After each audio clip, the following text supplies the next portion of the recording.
Michael Jackson passed away as his vision was taking shape for his next album, working diligently on songs he expressly wanted to share with his fans.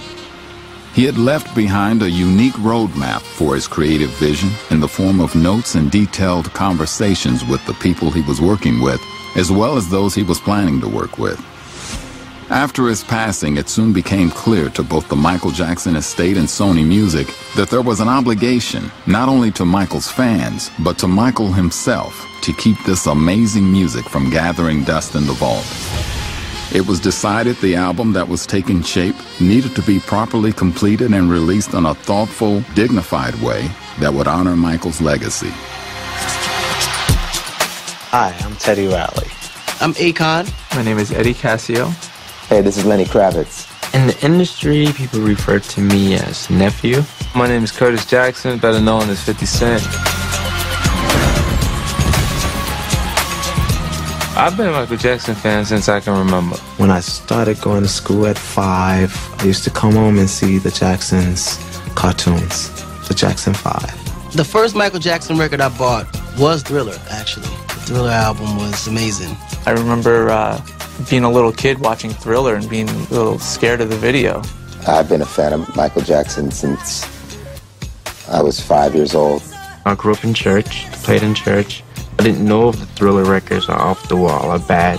I remember having a poster from Billie Jean, and he had like the black leather with the pink shirt in the middle. Had Stop the Love You Save and ABC and all those great singles. I used to play them on my grandmother's turntable in Brooklyn, and from that time I knew that I wanted to be a musician.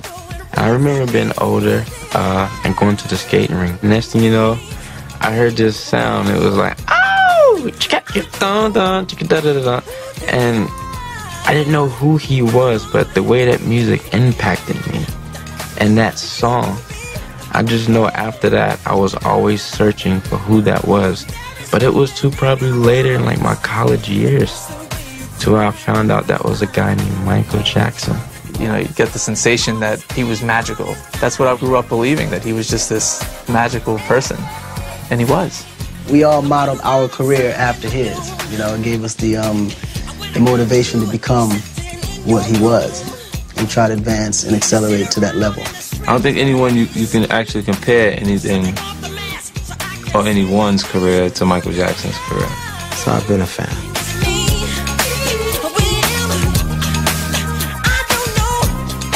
I was 3 years old when we met. It was 1985 at the Hemsley Palace Hotel in New York. My father was the Towers manager. Michael took a liking to my father, and as we got older, we saw a lot more of him. That's when, you know, it clicked that it was Michael Jackson, this mega star. I got to meet Michael in 1991. I started talking to him, and it's almost like we've known each other for a long time. I didn't have the opportunity to physically be in Michael Jackson's presence. But my DJ Who Kid, he had the opportunity to actually meet Mike because he was interested in working with me, and he said he had something he wanted me to actually hear, a song that he created. He thought would be perfect for us to collaborate on, and then he put me on the telephone. First, I would hear a word on the street, you know, yeah, Michael Jackson's looking for you. And I'd be like, yeah, whatever, shut up. You know, whatever. But then we had a mutual friend, and he called me one day and was like, listen, I have MJ on the line and wants to talk to you. He wants to get together with you and you guys collaborate and do some records. He wants to come out with another album. I said, all right, whatever, Peter. And I hung up the phone. I was in American Studios. I got a call, and I got the phone, and all I heard was, hello? Is this Nephew? This Ron? I was like, yes, sir. Who's this? Like, this is Michael. I was like, oh. Then he calls me back, this time with Mike really on the phone. And Mike immediately was like, hey, Akon, oh my God, this is gonna be amazing. We gotta give the world, like this is for the world. So now I'm tripping, I have no words, like I'm stuck. I'm just like, I don't know what to say. So Mike is going on, oh my goodness, and he starts singing some of my songs, and I was like, wow, this is crazy. You know, at that moment, I felt like I made it. You couldn't tell me anything at that point. I was like, okay, I made it now. I'm on the phone with Michael Jackson. He said, I want to work with you. I have some ideas, and I'm like, yeah. I love to. I'm nervous without the end of the phone, you know what I'm saying? I don't usually get nervous because I really don't care about a lot of the other artists, but Mike he's special. It's something different. Like, I don't even know how to explain it. You know, we spent a lot of time talking and laughing and eating and just, you know, being folks, you know. My kid was there. His kids were there. So it's like a real family sort of vibe. He knew my music since the first Guy album. He loved the beat. He loved the uniqueness of that record. He said, "Can you do something like this?" And I said, you know, I don't kind of make the same track, but I can make something just as strong. He's like, let's do some music that would change the world. You know, let's do some music that will make people dance and make them happy. And he said, I look forward to seeing you soon. Very simple. So I'm like, okay, Michael Jackson just called. Now, the part where I felt most nervous was when I got in the room with him, because when I started playing those tracks for him, when we got to the 5th song, he said, stop. Then I thought I was fired. I thought, you know, it was it for me. He didn't show no sign of, like, this is a smash, or he just, you know how Michael, when he just like, I'm just checking you out. When I was probably 11, 12 years old, I learned all of his songs, and he was very impressed that I knew all of his songs. And he said, you know, why don't you take all those chords that you know and just and start writing and you know, make your own songs. And you know, I started doing it, you know, and he kind of just pushed me into that direction to being more creative. So those were the songs that formed my 6 or 7 songs that were on the Dangerous album. He flew me down to Miami, and in Miami we worked at Barry Gibb's studio. He was there with Barry Gibbs and Michael, and they started showing me different ways to do a bridge. And so they was saying, you know, try a bridge this way, and Michael said, no, how about try it this way? And I was just like looking at 2 geniuses work out a bridge, and Michael was just, you know, started to say how melodies are ancient. He's like, melodies been around here since the beginning of time. He also would say how it's up to us to pluck the melodies from heaven. It's like, long as you listen, and as long as you open and available to hear the melodies, they'll speak to you. These are like, you just got to open your mouth and sing or believe, and they'll do the rest.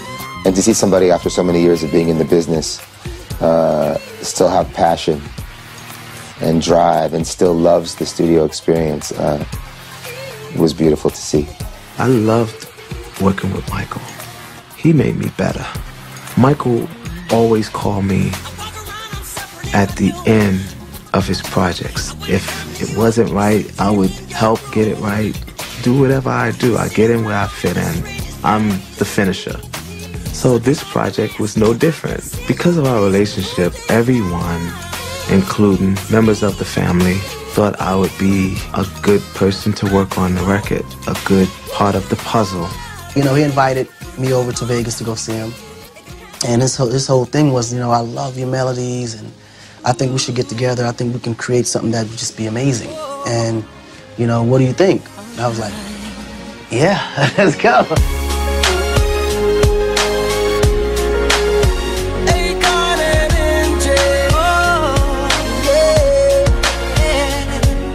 We used to always talk about what we planned to do together and the kind of songs that we wanted to do together.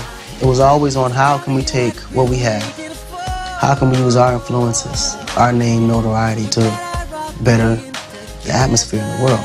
It just so happened that I already had a record that I recorded called Hold My Hand. And I was like, yo, Mike, I think I got a record that you might want to hear that can really, you know, be huge. He was like, yeah, I would love to hear it, you know, send it. I said, no, when I come, I'll bring it with me. Because I want to see the look on your face when you hear this record. Together we can be alright. When it gets dark and when it gets cold, we hold each other till we see the sunlight. 'Cause you can just hold my hand. Hold My Hand, to me, is one of my favorites on the album. That record was done vocally in an hour, period. So I was kind of baffled because I used to always hear things about, you know, MJ and, you know, how his work ethic was. They were like, well, sometimes they take a day or two to get a record done.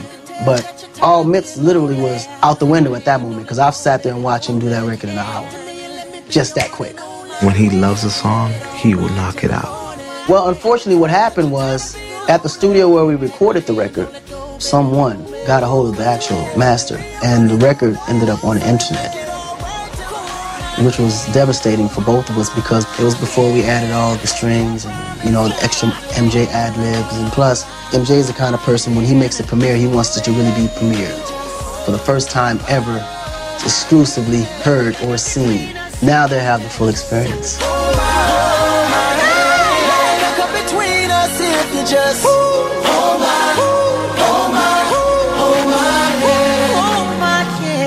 Well, after that experience, we all became super protective. More so him, though. You know, he was like, okay, we got to figure this out. Now we're going to work out the house. Killing up the life in the birds and the trees. Here we are at my home in Franklin Lakes, where Michael Jackson recorded. Michael's been coming here for years. He found his comfort here. He was in his comfort zone. I mean, he really enjoyed being with our family and enjoyed that the kids felt at home here and they were always happy and getting home-cooked meals. That was, you know, his extended families, you know. He didn't care. He just wanted to record and, you know, and do stuff while he was there, while the kids were playing and having fun. So here we are at Angelic Sun Studios. We had been talking about when are we going to record this music, when are we going to, you know, get some work done, when are we going to do it, and all the conversations came to reality in August of 2007. That's when he came here with his children and stayed for about 3 months. This is where Michael recorded, and he also slept. And if you can imagine, here in this corner, there was just a bed put in where it was just a box spring and a mattress. It was a dream come true. It really was. You know, for years, I've been just watching him work with the other great producers, Teddy Riley, Quincy Jones. It was a dream come true to be able to record him in my home studio. It was a pretty good studio, you know. You make a studio the best you can make it. You're just trying to get the sound out of it. And they did it. And the actual setup was in this shower here. I put a bench right here, and he would actually sit down while he recorded these backgrounds. The mic would just be in right here, and you know, and that's where he would sing, right in here. And you would also shower in here too? Yeah, this would be where he would also take showers. But you know, I had what I had and got the job done. Monster is that energetic track that makes you want to dance. 2010 version of Thriller. It was just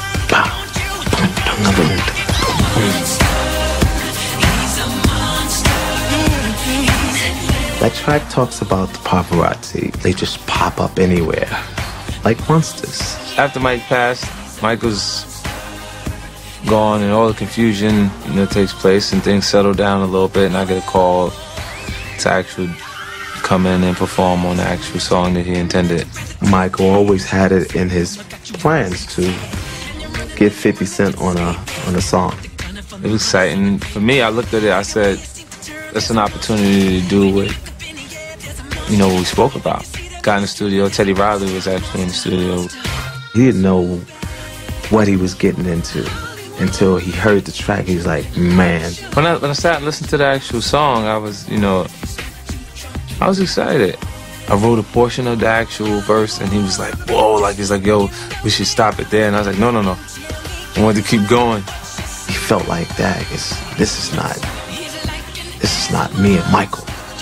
And he went right back and just wrote something over and changed up that line and went in and knocked it out. I missed the opportunity to be on a record with not just a great artist, but a legend. I wanted more. Catch me in a bad mood, flipping, you take a whipping. Animal, Hannibal, cannibal edition. Tears appear, yeah, blurring your vision. Fear in the air, screaming, your blood dripping. I don't sound like I sound on other music that people have previously heard from me. What he did on the track was something that I know he felt, because he was really flowing. Keep Your Head Up was definitely the uplifting, ballad of, I would say a modern day, keep the faith. That was the song that when I heard it, I started, tearing.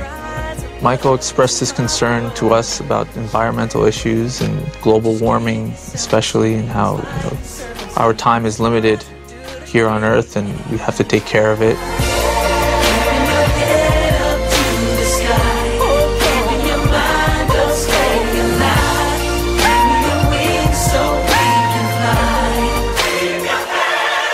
It was very special to me.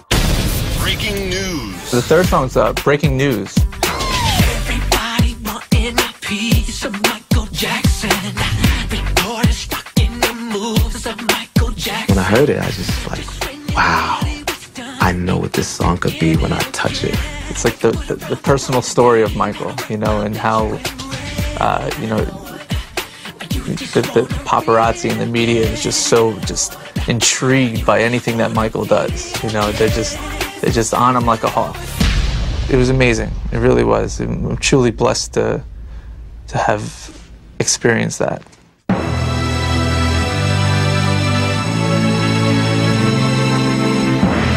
The song that I wrote for Michael is called I Can't Make It Another Day.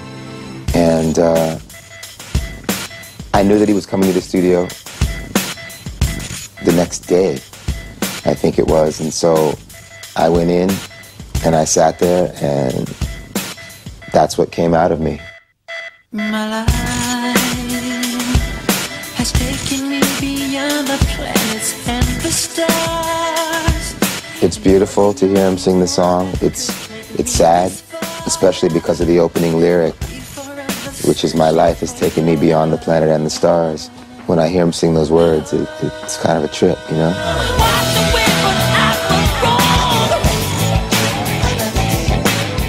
We recorded the song for the Invincible sessions. It didn't end up being on the album because they felt it was too rock for that album. He was saving it for the next album. I pulled it out, and I felt like I wanted a drum kit under it because all the sounds were programmed from old synthesizers. It gave it that extra punch.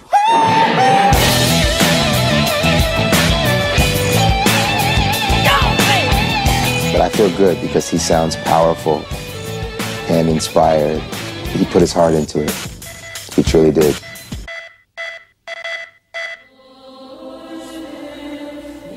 What I'm gonna play for you is an example of how Michael created. I'm on the piano, he's in the booth, and he's gonna get to a part where he's gonna be very, you're gonna hear it. He's gonna be emotional, and he's gonna start expressing to you how he feels about the world. It's like when a mother sends her child off to war, they don't know if they're ever gonna come back, How can we look at such things happening and not, want to do something? How can we turn our heads and pretend as if we don't see it?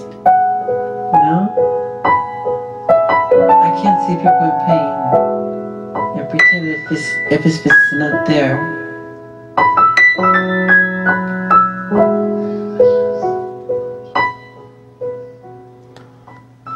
So just that little bit of him even expressing to you, like, he was very real. Anybody that was hurt, he will always reach out his hand and do whatever he can to help. And it shows that in the charities and how much he gave back to the world and to different organizations. On this piece of paper right here, it shows Michael's personal handwriting. It is an insight to his diary of how he thought about his songs and how he wanted the song to sound.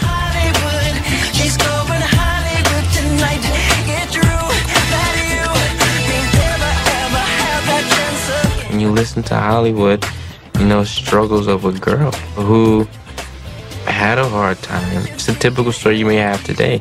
People look at Hollywood as, if I just get to Hollywood, then I know I made it. But when you get to Hollywood, Hollywood is like any other place in the world. If you have problems at home, you can have problems anywhere, even in the place where you think your greatest success can be. With the bridge, we kind of made her succeed. You know what I'm saying? Complete her mission. She makes it to Hollywood. And then she got her dream. She became a star. It all looks so good, but only good from afar. Hey, this is the tempo, and this is the melody. I was alone in the dark when I met you. Drum.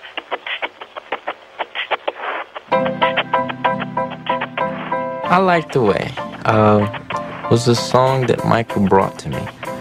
He brought me a gift, and he was like, look, I want you to take this song, and I want you to make this song great. I want you to make it today. But we worked for so long, and for so many years, I understood what he liked and where he wanted to go and the style. And, you know, he didn't really want things to be heavy. He wanted to be, you know, just light. And he would say things like, you know, people expect me to come overproduce and they expect me to come with big major production. He was like, but I want to be very simple, you know, simple and straight to the point.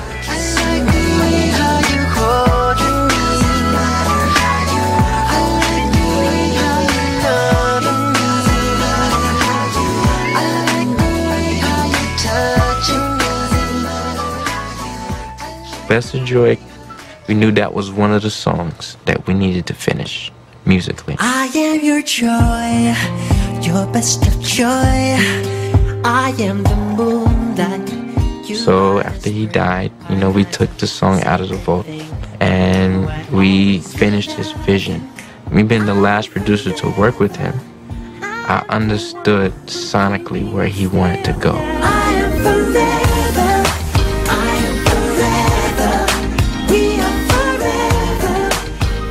I feel this record is going to be really blessed, and people are going to be blessed to hear it.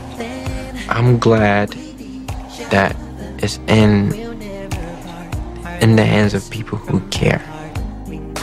We were so close and such good friends that hearing his voice and knowing that he's not with us anymore, it's tough. It's tough. I think that it's great that the fans get to hear this, and they get to hear him like this, pure and strong. He was my friend. When a person is your friend, to see other people treat him with the same respect, even after he's gone, it's awesome. You know, they not just trying to put music out. They was like, what would Michael do? It's definitely a bittersweet situation. It's sad, but it's more happier than sad because he left us something that we can always cherish, and we'll never be able to, we could never throw it away. It's going to be around for us, for every generation, forever. I think this album is more special. It'll be embraced differently. I think people will want it to go in the actual collection of Michael Jackson material, and I definitely want it. It's all for Michael, you know. No one else. You know, when it came to doing this, that's all I thought about. It's a great example of how the art, the material will last longer than we will.